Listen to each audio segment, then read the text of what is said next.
जब भी हम रावण का नाम सुनते हैं, हम केवल उसका अंत याद करते हैं, लेकिन यह सच नहीं कि रावण सिर्फ एक खलनायक था। वह एक महान राजा और उच्च कोटि का विद्वान भी था, और ऐसा मैनेजर था जिसने अपनी साम्राज्य को संगठित, समृद्ध और शक्तिशाली बनाया।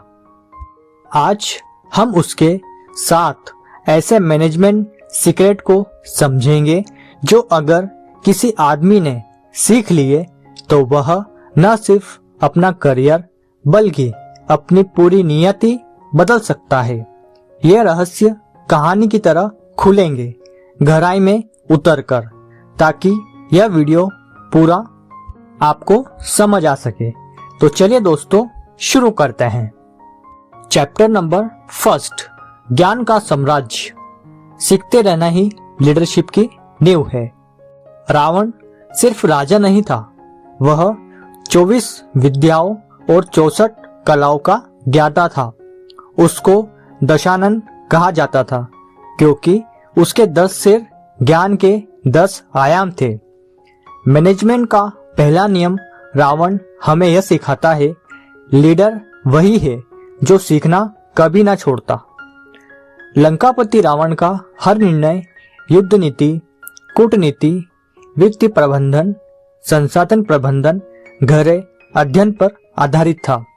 यदि कोई व्यक्ति अपने क्षेत्र का विशेषज्ञ बन जाए तो वह मनुष्य को ही नहीं, परिस्थिति को भी अपनी तरफ मोड़ सकता है। यही रावण का पहला सिद्धांत था। चैप्टर नंबर 2, टैलेंट पहचानने की कला। रावण का साम्राज्य इतना शक्तिशाली क्यों था? क्योंकि उसने एक रूल बनाया था, हर व्यक्ति को वही काम दो जो उसकी असली क्षमता से मेल खाता हो। कुंभकर्ण असाधारण शक्ति, Meghnad unmatched warrior skill, Vibhishan नीति और प्रशासन, मारीच बेहतरीन छल कपट, मंदोदरी रणनीति और सलाह। यह टैलेंट मैनेजमेंट का शुद्ध उदाहरण है। आज की लैंग्वेज में इसे कहते हैं right person for the right job. Ravan समझता था कि सब लोग समान नहीं होते, लेकिन हर इंसान में एक अद्वितीय बैलेंस होती है। लीडर वही है जो उसे पहचान ले। Chapter number 3, discipline. कठोर नियम लेकिन साम्राज्य को मजबूत बनाने वाले। लंकापति रावण दुनिया का सबसे संगठित साम्राज्य था। लंका स्वर्ण नगरी हो या सेना, हर जगह संरचना और अनुशासन से भरा हुआ था। रावण का मैनेजमेंट रूल था, व्यवस्था चाव से नहीं डिसिप्लिन से बनती है। उसके महल से लेकर सीमाओं तक हर काम समय, क्रम और व्यवस्था से चलता था। यही चीज किसी भी ऑर्गेनाइजेशन के लिए सबसे बड़ी शक्ति बन जाती है। तुम अपनी लाइफ में भी देखो, जहाँ डिसिप्लिन है वहाँ ग्रोथ है, जहाँ डिसिप्लिन नहीं है वहाँ डाउनफॉल शुरू हो जाता है। Chapter number 4, risk taking strategy. बड़े फैसले बड़ी हिम्मत मांगते हैं। रावण का जीवन सुरक्षित खेल खेलने का नहीं था। वह डिसीजन को डाटा एनालिसिस और इंस्टीट्यूशन के बैलेंस से लेता था। समुद्र पर पुल बनाना हो, कुंभकर्ण को जगाना हो, देवराज इंद्र से लड़ाई हो, युद्ध की रणनीति बनानी हो, वह हमेशा कैलकुलेटेड रिस्क लेता था। आज के मैनेजमेंट में इसे कहते हैं स्ट्रेटेजिक लीडरशिप। रावण का मानना था, रिस्क वही ले सकता है जिसने अपने कौशल और टीम पर भरोसा किया हो। सभी लीडर्स को यही सीख जरूरी है। बिना रिस्क के कोई महानता नहीं मिलती और ना महान बन सकता है। चैप्टर नंबर 5, दूरदृष्टि, आने वाले समय को पढ़ने की क्षमता। यह रावण की सबसे अंडररेटेड स्किल थी। विजन।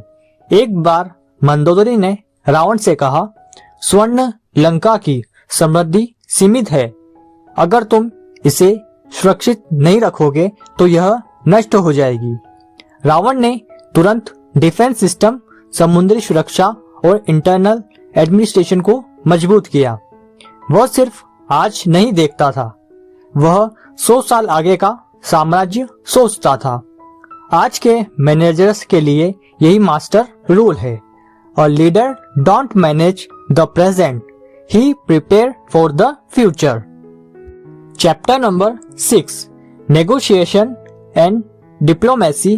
जीत सिर्फ लड़ाई से नहीं होती। रावण महायुद्ध का देवता नहीं था, वह एक मास्टर डिप्लोमेट भी था। शांति दूत भेजना, गुप्त वार्ता, शत्रु की मनोवृत्ति को समझना, अलायंस बनाना, साइकोलॉजिकल गेम खेलना, यही इसकी स्ट्रेटजी का हिस्सा था। वह जानता था युद्ध आखिरी विकल्प है, पहला समाधान हमेशा संवाद है। आज की मॉडर्न कॉरपोरेशंस भी नेगोशिएशन के बिना सरवाइव नहीं कर सकती। Chapter number 7, ego management, Ravan की सबसे बड़ी गलती। अब अंतिम और सबसे महत्वपूर्ण सीक्रेट। रावण महान था, अप्रतिम था, ज्ञानवान था, सम्राट था, लेकिन एक चीज ने उसे गिरा दिया, अनियंत्रित अहंकार। और यह मैनेजमेंट का सबसे बड़ा रूल सिखाता है। कितना भी ज्ञान, कौशल, शक्ति या सफलता मिल जाए, अगर ईगो काबू में नहीं तो डाउनफॉल शुरू हो जाता है। लीडर के रूप में रावण अनमैच्ड था, लेकिन उसी अपनी शक्ति सही दिशा में रखना नहीं आया। यही से उसका डाउनफॉल शुरू हो गया और यही उसका पराजय का कारण बना। फाइनल मैसेज, रावण मर गया पर उसके 7 मैनेजमेंट लेसन आज भी जीवित है। रावण एक कॉम्प्लेक्स पर्सनालिटी का था। उसकी आंखें सिर्फ मैथोलॉजी नहीं, मॉडर्न लीडरशिप के लिए भी ब्लूप्रिंट है।